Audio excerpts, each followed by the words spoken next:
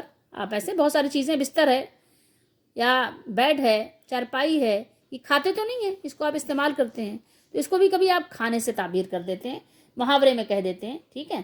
قرآن کریم نے بھی اسی محاورے پر لا تأکلوا فرمایا ہے، لا تأکلوا، ٹھیک ہے۔ اس میں ہر ناجائز تصرف داخل ہے، سمجھ رہے ہیں بات کو؟ یتیم کے مال کو کسی بھی طریقے سے ناجائز طور پر خرچ کرنا حرام ہوا ہے، حرام، سمجھ رہے ہیں؟ کہ اس کو کھانے ہی سے تعبیر کیا، جیسے کہ انسان کھا کر کسی چیز کو ختم کر دیتا ہے، تو اسی طریقے سے کسی کی چیز کو استعمال کر کے اور اس کی چیز کو خراب کر دینا، وہ بھی کھانے ہی سے تعبیر کیا بطور محاورہ۔ اور فرمایا حوبن کبیرہ، حوبن کبیرہ۔ حضرت عبداللہ بن عباس رضی اللہ تعالیٰ عنہما فرماتے ہیں کہ حبشی زبان کا لفظ ہے یہ حوب کیا ہے؟ یہ حوب جو ہے حبشی زبان کا لفظ ہے، اس کے معنی ہے بڑا گناہ۔ عربی زبان میں بھی یہ لفظ بولا جاتا ہے، استعمال کیا جاتا ہے، اس کے معنی یہ بڑا گناہ کے ہیں، ٹھیک ہے۔ اب جب اس کے ساتھ کبیر بھی لگ گیا، کبیرہ، تو آپ خود ہی سوچیں کہ اس کے معنی میں کتنی یعنی شدت آ گئی۔ یہاں اس کو اس طرح اس معنی میں سمجھیے کہ یتیم کا مال، یتیم کے مال میں کسی بھی قسم کا ناجائز تصرف کرنا حرام ہے، ٹھیک ہے، اور یہ کھا جانے کی طرح ہے کہ ناجائز طریقے سے آپ نے اس کا مال کھا ڈالا، کھا لیا، کھا کر ختم کر دیا۔ اگر یتیم بچے آپ کے سرپرستی میں ہیں، آپ کی پرورش تربیت میں ہیں اور ان کا مال آپ کے ذمے ہی ہے، تو ان کے مال کی حفاظت بھی کرنا ہے۔ اگر آپ نے ان کے مال کی حفاظت نہیں کی، ایسے ہی چھوڑ دیا کہ ٹھیک ہے ہمیں کیا کرنا ہے، بچے تو ٹھیک ہے، نہیں بچے تو ہمیں کچھ لینا دینا نہیں ہے، تو یہ بھی کیا ہے، ان کے مال کو ناجائز طریقے سے یعنی ضائع کر دینا ہے۔ تو یہ بھی یعنی آپ بچوں کے مال کی حفاظت نہیں کرتے، حفاظت کرنے میں کمی کرتے ہیں، تو یہ بھی آپ نے کیا کیا، آپ نے اس کے مال کو ضائع کر دیا، اور ضائع کرنے سے یتیم کا مال خراب ہو گیا، برباد ہو گیا، تو یہ بھی حوبن کبیرہ ہی ہے، یہ بھی بہت بڑا گناہ ہے۔ اور یتیم کے مال کو کھانے کی سخت وعید اللہ تعالیٰ نے اسی جو یہ رکوع ہے جو ہم نے ابھی شروع کیا ہے، اسی رکوع کے اینڈ پر بھی اللہ نے بیان فرمایا ہے۔ یتیم کی پرورش کرنے والے کی یا اس کی تربیت کرنے والے کی ذمہ داری صرف اتنی نہیں ہے کہ یتیم کے مال کو خود نہ کھائے یا خود ضائع نہ کرے، بلکہ اس کے فرائض میں سے یہ بھی ہے کہ اس کے مال کی حفاظت کر کے اس کو اس قابل بنائے کہ بالغ ہونے کے بعد اس یتیم کو اس کا مال صحیح طور پر مل سکے۔ اور یہ جو اللہ نے بیان کیا، اور تم ان کے مال اپنے مال کے ساتھ ملا کر نہ کھاؤ، یہاں کیا مقصد ہے؟ یعنی یہ بات ہے کہ اپنے مال میں ان کا مال ملا کر نہ کھاؤ۔ ظاہر ہے کہ اس کا مقصد تو یتیم کے مال کو ناجائز طور پر کھا جانے کی ممانعت ہے، کہ ان کے مال کو ناجائز طریقے سے نہ کھاؤ، وہ چاہے اپنے مال میں ملا کر کھانا ہو یا علیحدہ رکھ کر، دونوں صورتوں میں آپ نے نہیں کھانا۔ لیکن ایک چیز یہ تھی کہ عام طور پر یہ ہے کہ یتیموں کا مال اپنے مال میں شامل رکھ کر اس سے خود بھی کھایا اور یتیم بچے کو بھی کھلا دیا۔ تو اس صورت میں ایک اللہ تعالیٰ نے کیا جدا ایک الگ طریقے سے اللہ تعالیٰ نے یہ بیان فرمایا کہ ایک شخص ہے، دیندار بھی ہے، شریعت کا پابند بھی ہے، اور وہ اللہ سے ڈرتا بھی ہے، تو اس کو یہ دھوکہ ہو سکتا ہے کہ اس میں کوئی گناہ تو نہیں ہے کہ ہم نے اپنا مال اور یتیم کا مال ملا لیا ہے اور اس کو بھی کھلا رہے ہیں، خود بھی کھا رہے ہیں، تو اندازہ ایک کر لیا ہے، لیکن اس اندازے میں غلطی ہو سکتی تھی۔ تو اللہ تعالیٰ نے یہاں پر خاص طور سے یعنی ملا کر کھانے کی حرمت کا ذکر اور اس پر تنبیہ فرما دی کہ یا تو یتیم کے مال کو بالکل علیحدہ رکھو اور علیحدہ سے خرچ کرو جس میں کسی زیادتی کا خطرہ ہی نہ رہے، یا پھر اگر ملا کر کھاؤ، ملا کر رکھو، ملا کر خرچ کرو، تو ایسا حساب رکھو جس میں یہ پورا یقین ہو کہ یتیم کا مال تمہارے ذاتی خرچ میں نہیں آیا، تم کو اس بات کا پورا یقین ہو، تو پھر یہ کہ یہ بات ٹھیک ہے کہ ملا لو۔ اور اللہ کو تو تمہاری نیتوں کا حال معلوم ہی ہے کہ تمہاری نیتیں کیا ہیں، خالص ہیں یا یہ کہ تم مخلص ہو، یا یہ کہ لالچ اور حرص کی وجہ سے ایسا کر رہے ہو، اللہ کو معلوم ہے، اللہ سے ڈرتے رہو۔ جو بھی قدم اٹھاؤ اور جو بھی خرچ کرو اس میں تقوی کا لحاظ رکھو۔ اور اس سے پہلی جو ہم نے آیت تلاوت کی تھی سورہ نساء کی، اس میں ہم نے 2 مرتبہ تقوی کا ذکر پڑھا تھا۔ اللہ تعالیٰ نے تقوی کا بہت اہتمام کے ساتھ ذکر فرمایا کہ تقوی اختیار کرو، تقوی اختیار کرو، اللہ سے ڈرو، اس وحدہ لا شریک کی عبادت کرو اور اس سے ڈرو، اس کا تقوی حاصل کرو۔ اور فرمایا اللہ تعالیٰ نے واتقوا اللہ الذی تساءلون بہ والارحام، اور اللہ سے جس کے نام کو تم اپنی حاجت پوری کرنے کا ذریعہ بناتے ہو ڈرو، اور رشتوں کو مت کاٹو، بہی والارحام، ارحام کی جو رشتے ہیں، رحم کے رشتوں کو مت توڑو، ان کے ساتھ قطع رحمی کا معاملہ، بدسلوکی کا معاملہ مت کرو، اللہ تعالیٰ سے ڈر جاؤ اور تم اس کی اطاعت کو بجا لاؤ اور اس کی نافرمانی سے اپنے آپ کو بچاؤ۔ یہ بات تو اللہ تعالیٰ نے اس سے پہلے بیان فرما دی ہے۔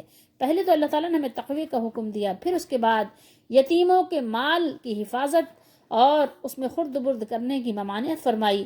اب ذرا غور کرنے کا مقام یہ ہے، ہمارے لیے اس میں سبق یہ ہے کہ ہم کیا کر رہے ہیں، ہم کیا کر رہے ہیں، ہم اللہ کے اس حکم کو پورا کر رہے ہیں، یا یہ کہ ہم لالچ اور حرص میں اتنے منہمک ہو گئے ہیں کہ ہمیں اپنے فرائض، اپنے حقوق، یعنی جو ہم پر اللہ تعالیٰ نے لگائی ہیں ذمہ داریاں، حقوق یہ نہیں، اپنے حقوق تو سب کو یاد ہیں کہ میرے حقوق، میرا حق یہ ہے، میرے حقوق کا خیال کیجئے، نہیں، آپ نے خیال رکھنا دوسروں کو حقوق کا بھی، اپنا تو اگر ہو سکے تو معاف کر دیں، لیکن دوسروں کا تو خیال رکھیں، دوسرا ہو سکتا ہے نہ معاف کرے آپ کو، کیونکہ انسان بڑا حریص ہے، اور قیامت کے دن یہ ہو سکتا ہے آپ کو ایک پیسے کے عوض میں بھی پکڑ لے اور پکڑا دے، سمجھ رہے ہیں؟ تو اس لیے اس بات کا بڑا لحاظ رکھا کریں، خیال رکھا کریں۔ اللہ تو بڑا رحیم و کریم ہے، یہ بات واقعی حقیقت ہے، لیکن انسان نہیں ہے، انسان کے اندر تو ایک پیسے کی خاطر بھی وہ آپ کا کام تمام کر سکتا ہے، اور اللہ تعالیٰ تو یہ ہے کہ بڑے بڑے حقوق کو بھی اپنی رحمت سے معاف کر سکتا ہے، لیکن آپ کو نہیں پتا کہ اللہ تعالیٰ کیا معاف کرے گا کیا نہیں معاف کرے گا۔ اس لیے آپ اس بات کا خیال رکھیں کہ آپ اللہ تعالیٰ کا حکم پورا کرنے کے لیے بھی اور بندوں کے حقوق کی ادائیگی کے لیے پوری طریقے سے مستعد رہیں، ایکٹیو رہیں۔ اللہ تعالیٰ ہم سب کو سمجھنے کی توفیق دے۔ تو کبھی بھی ایسا موقع آئے کسی بھی طریقے سے، تو بجائے اس کے کہ یتیموں کے مال پر اپنی نیت خراب کریں، اپنا مال خوش دلی کے ساتھ یتیموں پر خرچ کریں۔ اس کا بے انتہا اجر و ثواب بھی ہے، اور بے انتہا جو ہے اس کی جو ہے برکتیں بھی ہیں، دنیاوی لحاظ سے بھی اس کی بڑی برکتیں ہیں۔ یتیم بچے ہوں یا یتیم بچیاں ہوں، ان کے سر پر شفقت کا ہاتھ رکھنا، ان کی سرپرستی کرنا، ان کی دلجوئی کرنا، یہ اللہ تعالیٰ کی رحمت کو اپنے لیے کیا کرنا ہے، اپنے لیے واجب کرنے کی طرح ہے کہ اس کی رحمت پھر واجب ہو جاتی ہے۔ اللہ تعالیٰ پر دیکھیں کوئی چیز واجب نہیں ہے، اللہ تعالیٰ پر کوئی چیز لازم نہیں ہے، لیکن اس نے اپنی رحمت سے ایسا کر رکھا ہے کہ جو لوگ خیر و بھلائی کے کام کرتے ہیں تو اللہ تعالیٰ ان پر ضرور اپنی رحمتوں کا دروازہ کھول دیتا ہے، ان پر ضرور اللہ رحمتیں فرماتا ہے۔ تو بجائے اس کے کہ ہم لالچ کریں، ہم نیت خراب کریں، ہم خود اپنا مال ان پر خرچ کریں، ہم خود ان کو جوڑے بنا کر دیں، ہم خود ان کے کھانے کا پینے کا اہتمام کریں، اور ان کے مال کی بہترین طریقے سے نگہبانی اور حفاظت کریں، جیسے اپنے مال کی کرتے ہیں۔ اپنے مال کی تو بہترین طریقے سے کرتے ہیں نا، لاکر میں رکھتے ہیں، بینک میں رکھتے ہیں، اور اس کے علاوہ بھی بہت سیفٹی کا خیال رکھتے ہیں۔ تو اسی طریقے سے یتیم کے مال کی حفاظت کا بھی پورا اہتمام کریں، اور ان کے مال پر نیت خراب نہ کریں کہ ہاں مل جائے تو ہم ہی لے لیں، ٹھیک ہے، مل جائے تو اپنے بچوں کے نام کر دیں، مل جائے تو جو ہمیں پسند ہے اپنے پسندیدہ لوگوں کے نام کر دیں، ٹھیک ہے، اپنی شادی کریں اور وہ جو ہے وہ مہر میں دے دیں۔ تو ایسا نہیں کرنا چاہیے۔ تو اس کا خیال رکھیے، کیونکہ دنیا کی جو زندگی ہے نا، اس کو اللہ تعالیٰ نے بار بار لوگوں کو احساس دلایا ہے، یہ عارضی ہے، یہ تھوڑی ہے، یہ قلیل ہے، یہ ختم ہونے والی ہے۔ اس سے پہلے ہم نے جو آیت ختم کی ہے وہ کس پر ختم کی ہے؟ ان اللہ کان علیکم رقیبا۔ اللہ تعالیٰ نے بیان کیا کہ دیکھو کچھ شک نہیں ہے اس میں کہ اللہ تمہیں دیکھ رہا ہے، تو وہ تمہارے تمام اعمال و احوال کی نگہبانی فرما رہا ہے، جیسا کہ اللہ تعالیٰ نے خود سورہ بروج میں فرمایا کہ اور اللہ ہر چیز پر شاہد ہے، واللہ علی کل شیء شہید۔ تو اب دیکھیے مقام غور ہے کہ اگر مجھے اور آپ کو اللہ کا ڈر ہے اور اس کے حکم کا لحاظ ہے، اور اپنی کمزوریوں پر کچھ ہمیں اس کا احساس ہے کہ ہماری کمزوریاں کیا ہیں، ہم کتنے کمزور ہیں، ہم تھوڑی سی تکلیف برداشت نہیں کر سکتے، اگر یتیموں کا مال کھا لیا اور یتیموں کے علاوہ بھی کسی کا مال ناجائز طور پر کھا لیا تو ہمارا کیا بنے گا؟ یہ دنیا تو عارضی ہے، ہمیں تو یقین ہے مرنے کا، اور مرنے کے بعد اٹھنے کا بھی یقین ہے، ہم نے تو مر جانا ہے۔ یہ موت تو ایک ایسی حقیقت ہے کہ میرا خیال ہے کہ کوئی بھی ایسا مذہب آج تک ابھی دنیا میں وجود اس نے نہیں، یعنی میں نہیں آیا، یعنی اس کا وجود ابھی دنیا میں نہیں دیکھا گیا کہ کوئی ایسا مذہب بھی موجود ہو جس کا مرنے پر یقین نہ ہو۔ یہ اور بات ہے کہ دیر سے مریں گے، زیادہ جئیں گے، یہ اور بات ہے، لیکن میرے خیال میں تو مرنے کا سب یقین رکھتے ہیں کہ مرنا تو ہے، مرنا تو ہے، بوڑھے تو ہونا ہے۔ اگر زیادہ جئیں گے تو بوڑھے بھی ہو جائیں گے، مریں گے بھی۔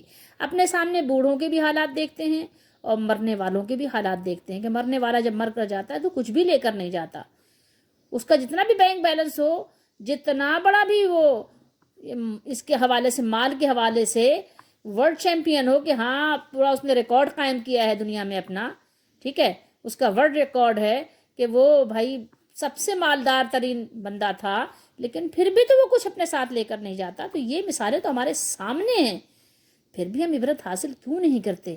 اس لیے کہ صرف اور صرف غفلت ہے، شیطان کا دھوکہ ہے۔ اپنا بچاؤ کرو، اپنی سیفٹی کرو، اپنے آپ کو سیکیور کرو، کیونکہ آپ اپنی قبر میں ہوں گے، کوئی دوسرا نہیں ہوگا۔ اپنے مال سے فائدہ اٹھاؤ، اپنا مال خوب ایسے لوگوں پہ خرچ کرو جس کی وجہ سے آپ اللہ کی رحمت کے حقدار بن سکو، اللہ کی رحمت آپ کی طرف متوجہ ہو سکے۔ اور یتیموں کی اگر خوش قسمتی سے یتیم آپ کے حصے میں آ گئے ہیں تو یہ آپ کی بہت خوش نصیبی ہے کہ دنیا میں آپ اپنے لیے جنت کا یعنی حاصل کرنا بہت آپ نے آسان بنا لیا۔ لیکن یہ بات یاد رہے کہ یتیموں کے ساتھ اچھا سلوک کر کے جیسے کہ آپ جنت کے مستحق بن سکتے ہیں، اسی طریقے سے ان کے ساتھ بدسلوکی کر کے جہنم کے بھی مستحق بن سکتے ہیں۔ دونوں باتیں احادیث مبارکہ میں موجود ہیں۔